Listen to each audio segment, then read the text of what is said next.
আসসালামু আলাইকুম। Hello viewers, Arfan Sakib from Gloria study centre. সাথে আছি আপনাদের, শেষ পর্যন্ত সাথে থাকুন। আমাদের আজকের আলোচনার বিষয় হচ্ছে ওয়েব ডিজাইন এন্ড এইচটিএমএল এর উপর লেকচার 6।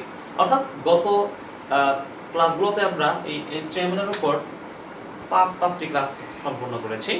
তো আপনি যদি সেই ক্লাসগুলো না করে থাকেন, অবশ্যই আমাদের ভিডিও ডেসক্রিপশন বক্সে লিংক দেওয়া থাকবে, সেখান থেকে ক্লাসগুলো করে নেবেন। আর যদি আপনি এখনো আমাদের চ্যানেলটিকে সাবস্ক্রাইব না করুন, তাহলে সাবস্ক্রাইব করে ফেলুন আর পাশে থাকা বেল আইকনটি ক্লিক করে আমাদের পাশেই থাকুন। আর যারা অলরেডি সাবস্ক্রাইব করে ফেলেছে তাদেরকে মেনি থ্যাঙ্কস, অসংখ্য ধন্যবাদ। যাই হোক, আজকের আলোচনা হচ্ছে ওয়েবসাইট কাঠামোর প্রকারভেদ। ওয়েবসাইট কাঠামো হচ্ছে 4 ধরনের, যথা লিনিয়ার স্ট্রাকচার বা কাঠামো, হায়ারার্কিক্যাল বা ট্রি কাঠামো যেটাকে বলা হয়, নেটওয়ার্ক কাঠামো বা ওয়েব লিংক কাঠামো, আর 4 হচ্ছে হাইব্রিড কম্বিনেশন বা মিশ্র যাই বলা যায় এগুলো কাঠামো। আচ্ছা, এখন কথা হচ্ছে এগুলো আমরা কেন শিখব? আমাদের এইচটিএমএল এর উপর কোশ্চেনগুলো মূলত দুইটা অংশ থেকে হয়ে থাকে। এক হচ্ছে আমাদের একটা টেবিল দেওয়া থাকবে, সেই টেবিলের কোড করতে হয়, এবং দ্বিতীয়ত হচ্ছে এরকম একটা নেটওয়ার্ক কাঠামোর চিত্র দেওয়া থাকবে এবং আমাদেরকে কোশ্চেন করা হবে যে উদ্দীপকের চিত্রটি কোন কাঠামোকে ইঙ্গিত করে। তখন আপনাকে সেই কাঠামো অনুযায়ী কিছু ব্যাখ্যা করতে হবে। মূলত আপনি যদি নেটওয়ার্ক কাঠামোগুলো নাই জানেন, তাহলে আপনি কোশ্চেনে অ্যান্সারই বা করবেন কি? সেজন্য আজকের আমাদের এই ক্লাস বা আজকের এই ভিডিও ক্লাস যাই বলুন, ওয়েবসাইট কাঠামোর এই 4টা বিষয় আমাদেরকে অবশ্যই ধারণা রাখতে হবে, আদারওয়াইজ আমরা আমাদের কোশ্চেনের অ্যান্সার করতে পারবো না। আচ্ছা, তাহলে ওয়েবসাইট কাঠামোগুলো কি ধরনের হয়ে থাকে এবং এগুলোর কানেক্টগুলো কিরকম হয় সেটা সম্পর্কে জানি। লিনিয়ার বা স্ট্রাকচার কাঠামো। আচ্ছা, লিনিয়ার শব্দের অর্থ কি বুঝতে পেরেছি, অর্থাৎ সিকোয়েন্স বোঝায়, অর্থাৎ ধারাবাহিকতা বোঝায়। লিনিয়ার বা এটাকে সিকোয়েন্সিয়াল কাঠামো বলা যেতে পারে, অর্থাৎ কোনো কিছু যখন ধারাবাহিকভাবে যায়, একটা পেজের সাথে আরেকটা পেজের সম্পর্ক যখন সিরিয়াল মেনশন করে সিকোয়েন্সিয়াল হয়, সেটাই হচ্ছে লিনিয়ার স্ট্রাকচার। ফর এক্সাম্পল, আমি যদি লিখছি, আচ্ছা আমি এটা মুছে দিই এগুলো, হ্যাঁ,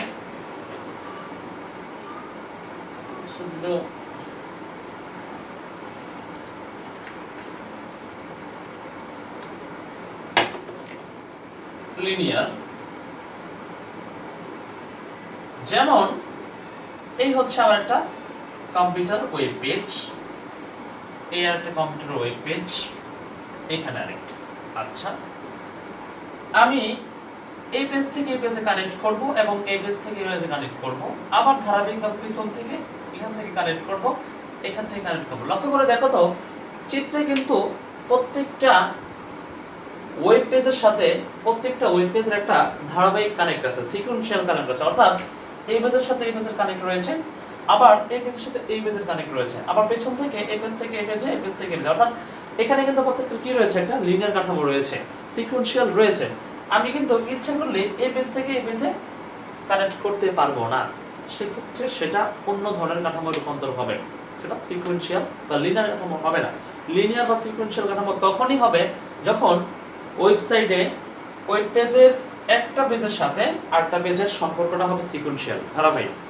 আশা করি বুঝতে পেরেছি। অর্থাৎ প্রত্যেকটা ওয়েব পেজ কি ধারাবাহিকভাবে যাবে, সিরিয়াল মেনটেন করে যাবে, আবার সিরিয়াল মেনটেন করে আসবে, উল্টা পাল্টা কোনো কানেক্ট হবে না। এখান থেকে এখানে কানেক্ট বা এখান থেকে এখানে কানেক্ট, এখান থেকে এখানে কানেক্ট, এরকম কানেক্ট হবে না। আচ্ছা, তারপর হচ্ছে আমাদের কি হায়ারার্কিক্যাল বা ট্রি কাঠামো যেটাকে বলা হয়,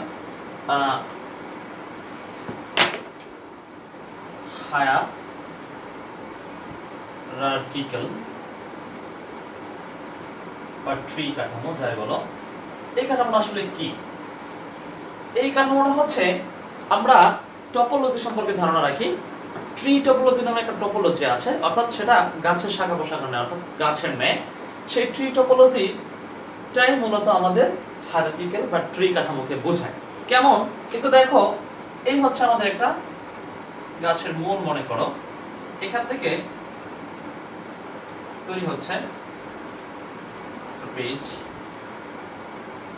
আবার এগুলো থেকে দুইটা করে,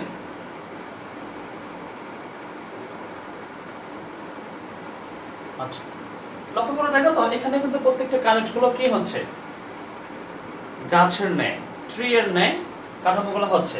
আচ্ছা, এখানে কানেক্টগুলো কি ধরনের হয়ে থাকে? কানেক্টগুলো হচ্ছে একটা মেন একটা হোম পেজ থাকে, সেই পেজ থেকে দুটো জায়গায় বা তিনটা জায়গায় বিভিন্ন জায়গায় কানেক্ট যায় এবং সেখান থেকে আরো একাধিক কানেক্টর তৈরি হয়। অর্থাৎ একটা পেজ থেকে আরেকটা পেজের কারেন্টগুলো আস্তে আস্তে বাড়তে থাকে। অর্থাৎ যেমনটা গাছের শাখা পোশাখা রয়েছে, এক ডাল থেকে অনেকগুলো ডালের তৈরি হয়, ঠিক তেমনি ভাবে একটা নেটওয়ার্ক থেকে অনেকগুলো নেটওয়ার্ক তৈরি হচ্ছে। এখানে অনেকগুলো, দেখো এখানে প্রথমে একটা নেটওয়ার্ক ছিল, তার থেকে দুটো নেটওয়ার্ক তৈরি হয়েছে এবং সেগুলো আরো দুইটা করে কানেক্ট করেছে। এখান থেকে যদি হয় তাহলে দেখবে আরো দুইটা করে এখানে হবে এবং এখানে আরো দুইটা হবে। এভাবে যখন নেটওয়ার্কগুলো ছড়াতে থাকবে, এটাকে বলা হয় হচ্ছে ট্রি বা হায়ারার্কিক্যাল কাঠামো। এখানে কি ধরনের কানেক্টগুলো হয়ে থাকে? আমরা এক পেজ থেকে আরেক পেজে যাব, সেগুলো গাছের শাখা প্রশাখার ন্যায়। অর্থাৎ একটা গাছের ডাল যেরকম এক ডাল থেকে আরেক ডালে যাবে, ঠিক এমনটাই হচ্ছে এটার কাঠামো। কিন্তু তুমি ইচ্ছা করলেই এই যে একবারে কাণ্ড রয়েছে গাছের, এখান থেকে মগডালে প্রবেশ করতে পারবে না, বা মগডাল থেকে একদম কাণ্ডে প্রবেশ করতে পারবে না। লাফ দেওয়া যাবে না। আমাদের কি সিকোয়েন্সিয়াল, এটা সিকোয়েন্সিয়ালের মতনই, বাট এটা হচ্ছে গাছের ন্যায়, অর্থাৎ ধারাবাহিকভাবে সেগুলো কানেক্ট হবে। বুঝতে পেরেছি? তারপর হচ্ছে আমাদের নেটওয়ার্ক কাঠামো।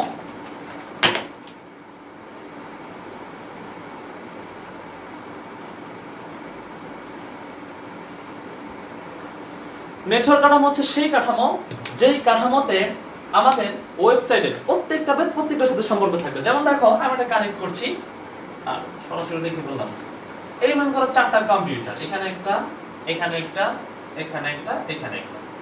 আচ্ছা, এই চারটা কম্পিউটারের সাথে চারটারই কানেক্ট থাকবে চারজনের সাথে। যেমন এখানে কানেক্ট, এখানে কানেক্ট, এখানে কানেক্ট, এখানে কানেক্ট, এখানে কানেক্ট, এখানে কানেক্ট। লক্ষ্য করে দেখো তো চারটা কম্পিউটারের সাথে চারটারই কানেক্ট রয়েছে না? হ্যাঁ, অর্থাৎ ওয়েবসাইটের যে ওয়েব পেজগুলোর সাথে প্রত্যেকটা পেজের প্রত্যেকটার কানেক্ট থাকবে, সেটা হচ্ছে নেটওয়ার্ক কাঠামো বা লিঙ্ক কাঠামো বলা যেতে পারে। অর্থাৎ প্রত্যেকটার সাথে প্রত্যেকটা লিঙ্ক থাকবে, সেটা হচ্ছে আমাদের নেটওয়ার্ক কাঠামো।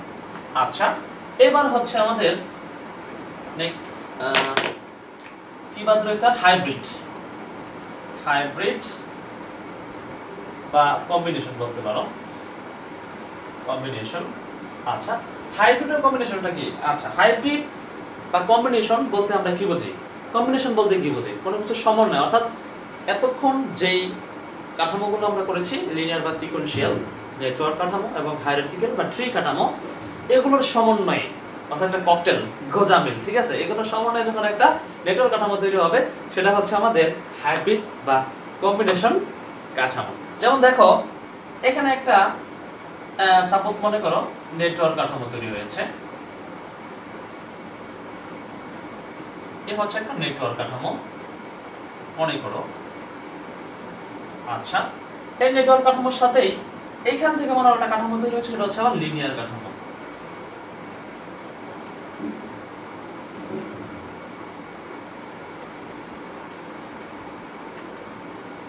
ঠিক তার পাশে এখান থেকে একটা কাঠামো তৈরি হয়েছে, মনে করো এটা হচ্ছে আবার হায়ারার্কিক্যাল, হায়ারার্কিক্যাল বা ট্রি কাঠামো, যাই বলো।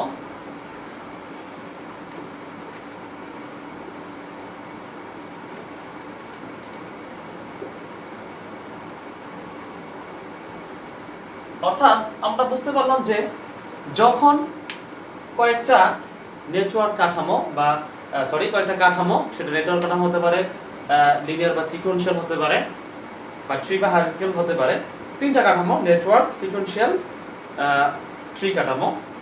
এই কাঠামোগুলো যখন সমন্বয় করবে, একসাথে একটা কাঠামো তৈরি করবে, সেটাকে আমরা হাইব্রিড বা কম্বিনেশন কাঠামো হিসেবে প্রকাশ করতে পারি। আচ্ছা, কোশ্চেনগুলো এরকমই হবে, যেরকম একটা চিত্র দেওয়া থাকে, মনে করো এটাই তোমাদের উদ্দীপকের চিত্র দেওয়া আছে এবং কোশ্চেনে বলা আছে যে উদ্দীপকের চিত্রটি কোন ধরনের নেটওয়ার্ক, কোন ধরনের কাঠামো, ওয়েবসাইট কাঠামোকে নির্দেশ করে তা ব্যাখ্যা করো। তো নিঃসন্দেহে বলতে পারো উদ্দীপকের চিত্রটি ওয়েবসাইট কাঠামোর হাইব্রিড বা কম্বিনেশন নেটওয়ার্ক কাঠামোকে বলে ইঙ্গিত করে, সেটা সম্পর্কে ব্যাখ্যা দিয়ে দিবা। এখানে প্রত্যেকটা কানেক্ট থাকবে, এই ঠিক আছে?